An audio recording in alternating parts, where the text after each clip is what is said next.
je vais boire un petit coup. Là, vous n'êtes pas prêts. Une petite enquête, je suis tombé sur ces infos il n'y a pas longtemps. Et je voulais vous en parler. Parce que là, on est sur un dossier. Attention. Là, on rigole pas. Là, on est sur quelque chose de très solide. Peut-être l'affaire du jour, de la semaine, du mois, que dis-je.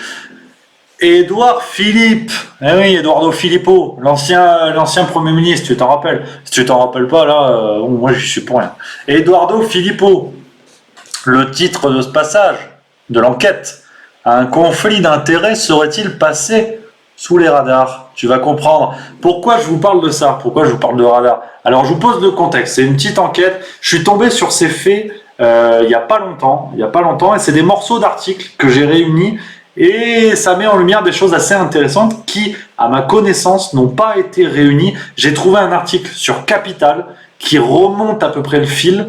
Mais tout ce que je vais vous dire là, on ne l'a pas quand même de manière aussi claire et évidente. Alors non pas que je suis un génie, tu vois ma tronche. Hein. On est d'accord que sur le plan du QI, je suis quand même plus près du réverbère que de Mohamed Younous, l'inventeur du microcrédit. Ça c'est une chose. Mais quand même, il y a de quoi. Tu vas voir, on va ricaner. Donc, alors je vous mets un peu le contexte. Là je me mets en mode enquêteur. Attention, on remet la chemise, hop, col Mao. Oui, parce que je lis Libération de temps en temps. Alors, Édouard Philippe, ancien Premier ministre, actuel maire du Havre, il a rejoint le comité d'administration de l'entreprise française Atos. Sa candidature a été soumise et elle a été validée lors d'un vote le 27 octobre dernier. Donc ça, c'est il n'y a pas longtemps. Donc, pourquoi je vous parle d'Atos? Vous allez voir, étape par étape, pam, pam, pam, comme un bon kebab. Salade, tomate, oignon, viande, sauce. On a l'entreprise Atos. Alors Atos, c'est quoi? C'est une grande entreprise française du secteur du numérique, un géant des services informatiques présent dans 73 pays. Hein, donc attention. Les membres du conseil d'administration d'Atos, pam, ça régale. Là, on n'est pas sur un SMIC et on vient de taper la moitié pour refaire tes chicots. Là, on est sur 20 000 euros annuels pour chaque membre du conseil d'administration d'Atos, à laquelle s'ajoute un bonus de 2500 euros pour chaque réunion. C'est-à-dire que les gars, ils font une réunion, pam, 2500 euros. Imagine dans ton travail, je sais pas dans quoi vous bossez, mais tu fais une réunion, pam, 2500. Ça fait plaisir. Moi, je peux dire que je serai tout le temps en réunion. Même des trucs où j'en ai rien à foutre. Oui, alors pour le type de jambon dans les sandwichs, je viens à la réunion, je serai là. À 2500 balles, je peux te dire qu'on est pas mal. Donc, alors, Édouard Philippe, il y a forcément, vous voyez venir un peu l'embrouille, il y a une histoire de conflit d'intérêts. Et oui, parce qu'il est maire du Havre. Donc jusqu'à présent, il peut difficilement être dans des décisions, dans des prises de position pour des grandes entreprises. Donc, parce que quand même, hein, il est maire du Havre, donc il a une rémunération versée par l'État. Et s'il intègre, et comme il a intégré d'ailleurs, ça c'est fait, le vote a été fait, il va empocher entre 40 000 et 50 000 euros par an, en plus de son salaire de maire. Donc, attention, j'en vois qui s'inquiètent au fond de la salle, qui disent oui, mais quand même, avec des petites sommes comme ça, tu finis avec des chemises trop petites. Eh ben non, vous inquiétez pas. Apparemment, il pourra continuer sa nouvelle activité, il pourra continuer à percevoir les indemnités liées à ses mandats politiques. Donc voilà, parce que grâce à sa casquette de maire du Havre, c'est 8 400 euros par mois. Eh oui. Donc là, on est presque sur du 100 000 balles. Donc on est pas mal, sur un an. Donc tu vois, on n'est pas trop mal. Donc voilà, pour ceux qui s'inquiétaient, vous inquiétez pas. Normalement, Eduardo, il va pouvoir bouffer à la fin du mois. Donc, cette affaire de conflit d'intérêts, il est maire, et il va avoir un poste de décision dans un conseil d'administration d'une grande entreprise française. On peut imaginer des positions de conflit d'intérêts. Surtout une entreprise spécialisée dans les services informatiques. T'as vite fait faire des contrats comme ça qui sont négociés un petit peu sous la table, avec les mains plus ou moins propres. Bon, et ben en France, vous inquiétez pas, j'en vois qui commencent à râler en commentaire, oui, c'est un scandale. Non, c'est pas un scandale. En France, on a la haute autorité pour la transparence.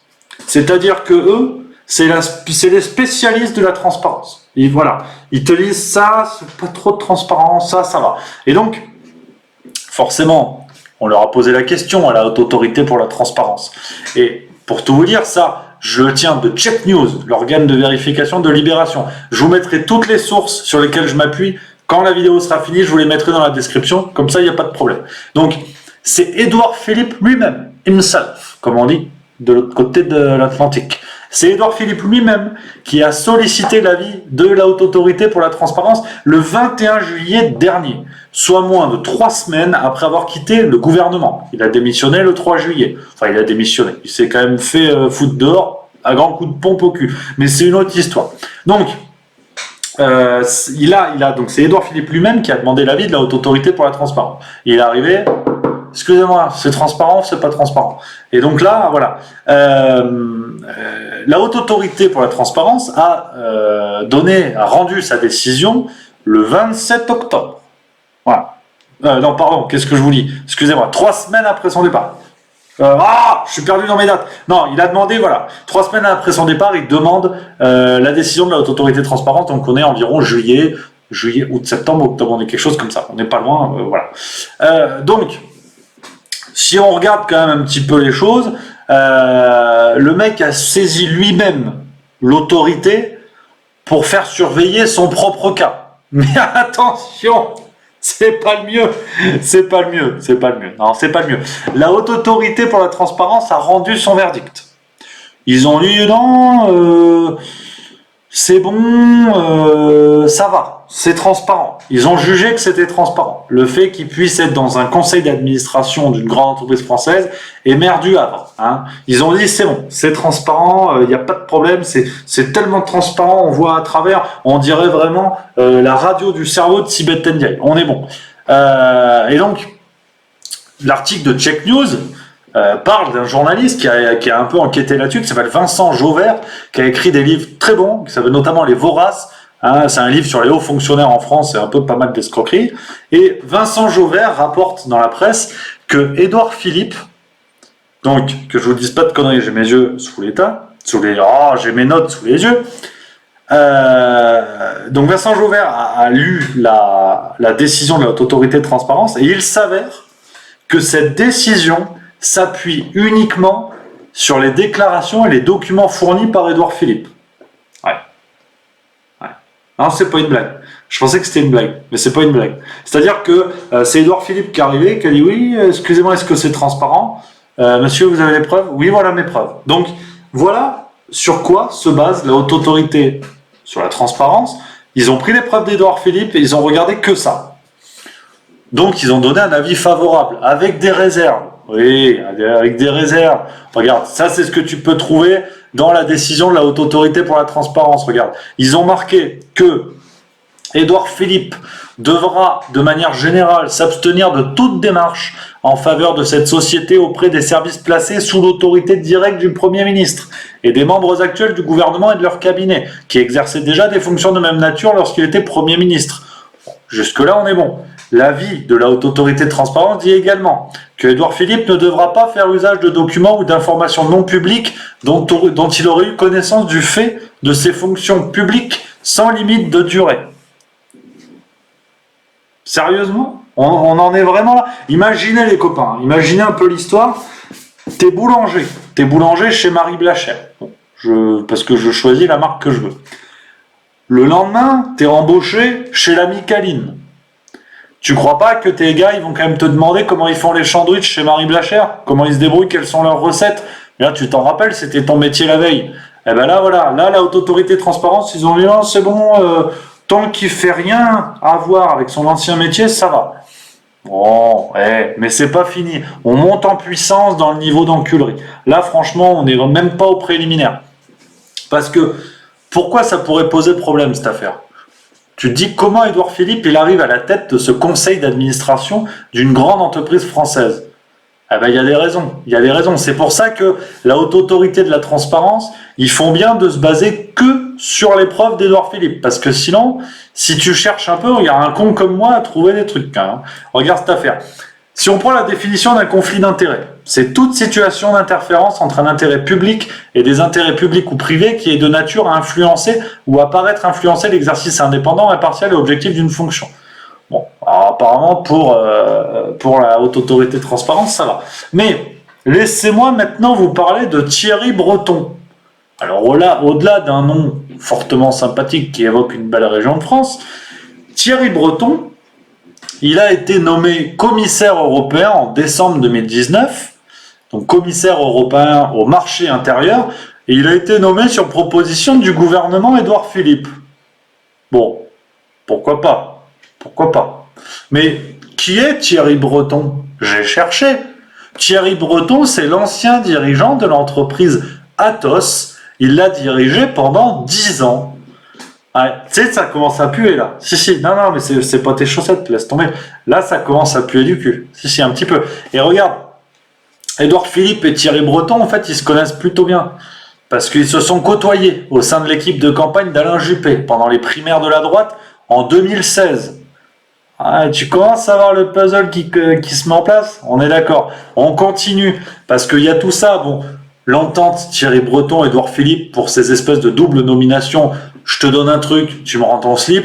Ça, c'est clair. Mais il y a un autre scandale là-dessous. Un autre scandale. Si je te parle des radars, les radars de la route, c'est 95. Merde, TV. Les radars, c'est 860 millions d'euros en 2018. Cling.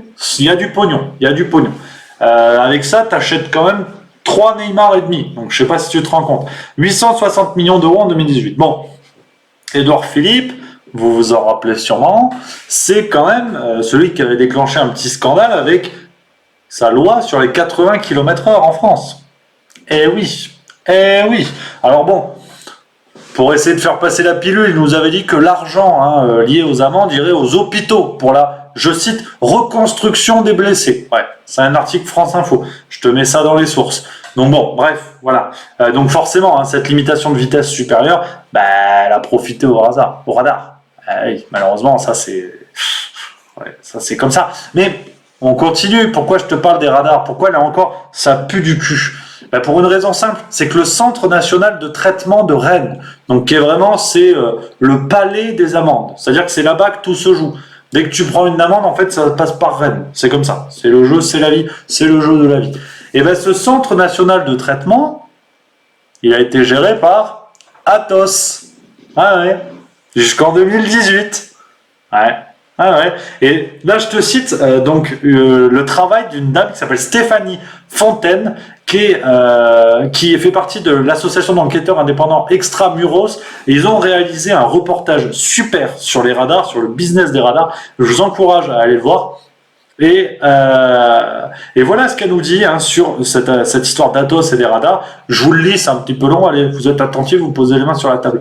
La société Atos, par exemple, a longtemps géré intégralement le Centre national de traitement automatisé des PV de Rennes, à tel point qu'on a surnommé cette usine à PV, qui traite 90 000 PV par jour, d'Atos Land. C'était un marché global de 400 millions d'euros pour 4 ans. Comme elle s'occupait de tout au CNT et pas seulement des développements informatiques, elle faisait appel à de nombreux sous-traitants. Pour les coordonner, elle bénéficiait en plus d'un forfait de pilotage de 10 millions d'euros. Mais on a découvert qu'Atos se prenait une marge sur l'activité de chacun de ses sous-traitants privés pour le gardiennage, la sécurité et la cantine. L'entreprise réalisait ainsi une double marge. Pour le seul sous-traitant DocaPost, cela lui rapportait 4 millions d'euros supplémentaires par an. Donc, là, tu as compris où je veux en venir. Tu as compris l'histoire. Oui, si, le contribuable se fait à peu près déboîter tout ce qui est rectum, enfin toute cette partie septentrionale du corps. Donc, voilà, et on peut remonter encore un peu plus parce que l'enculerie n'est pas finie. J'en vois qui commencent à dire oui, Rémi, quand même, ça pique, arrête. Un article de France Inter, janvier 2020. Donc il n'y a pas trop longtemps. Regarde ce qu'on peut lire. On peut lire que cet article parle du rôle joué par Thierry Breton lors de l'adoption en France des procès-verbaux électroniques qui ont remplacé le carnet à souche papier. Selon la journaliste, c'est le ministre des Finances, Thierry Breton, qui a poussé en 2006 pour que le marché de ces nouveaux PVE, donc procès-verbaux électroniques, soit joint à celui des radars automatiques alors détenus et remportés par Atos. Or, le même Thierry Breton sera ensuite nommé président d'Atos en novembre 2008 jusqu'en 2019, donc 11 ans. L'intéressé n'a pas souhaité répondre aux questions des journalistes. Oh, ça c'est con. Oh, ça c'est con. Oh non. Oh, ça suffit. Donc, voilà un petit peu cette enquête. Et je bois un coup parce que là, Voilà un petit peu les copains, cette affaire, je voulais absolument vous en parler, je suis tombé là-dessus, j'ai bossé pas mal de temps pour réunir tout ça et vous faire une petite vidéo. Voilà, hein, vraiment cette histoire. Voilà, un Premier ministre de la France qui a distribué les leçons morales, qui a distribué ce que vous voulez, qui est quand même parti une main devant, une main derrière au début de la crise du coronavirus. Voilà ce que ça donne, ces intérêts terribles qui se planquent derrière pas mal de politiciens. J'irai pas jusqu'au niveau du tous pourri parce que ce serait une idiotie. Il y a beaucoup d'hommes politiques, d'hommes et de femmes politiques qui font leur travail à merveille avec de vrais engagements et de vraies convictions. Mais voilà quand même ce qu'on peut trouver au plus haut niveau de l'État français, des affaires d'entente qui ne se cachent même plus. Le lien est évident et on a une haute autorité de la transparence qui fonctionne comme une. Oh, ça m'énerve, j'ai pas les mots. Voilà, j'ai pas les mots. C'est à peu près scandaleux, si vous voulez, cette haute autorité de la transparence qui n'utilise que les preuves fournies par un potentiel coupable, un présumé coupable, pour rendre son jugement. C'est à peu près terrible. Donc, voilà les copains,